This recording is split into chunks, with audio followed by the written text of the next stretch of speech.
सभी दोस्तों को नमस्ते, प्रणाम,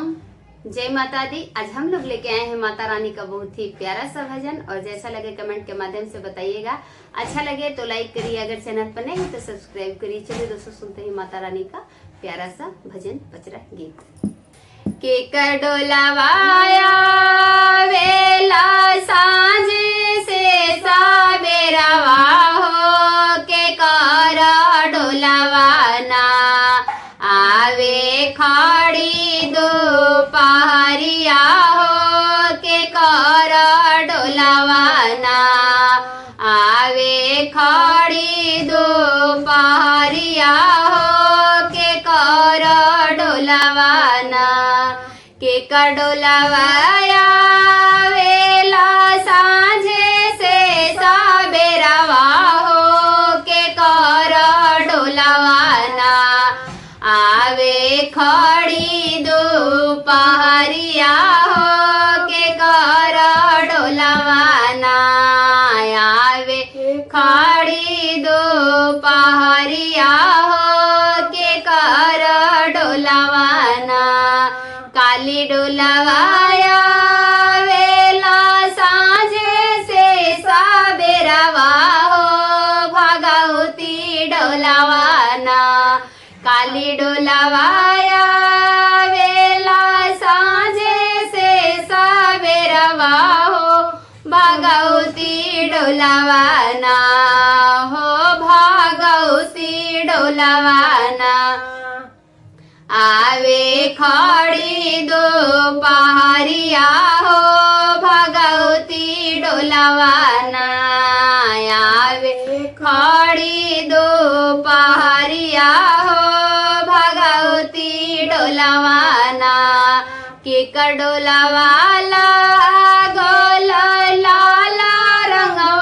हरवा हो, के कर डोलावाना हो, के कर डोलावाना लागल पियारा पीतम्बर हो, के कर डोलावाना लागल पियारा पीतम्बर हो, के कर डोलावाना काली डोलावाला गोला लाला रंगो हरवा हो, भागवती डोलावाना हो, भागवती डोलावाना लागल पियारा पीतम्बर हो, भागवती डोलावाना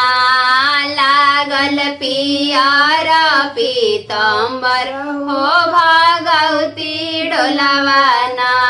के कडोलावाला गोलो बोती सो कहारवा हो, के कर डोलावाना के कडोलावाला गोलो बोती सो कहारवा हो, के कर डोलावाना लागल बोती सा कहारवा हो, के कर डोलावाना लागल बोती सा कहारवा हो, के कर डोलावाना काली डोलावाला गोलो बोती सा कहारवा हो,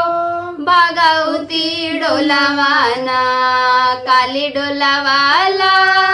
गोल बोती सा कहारवा हो,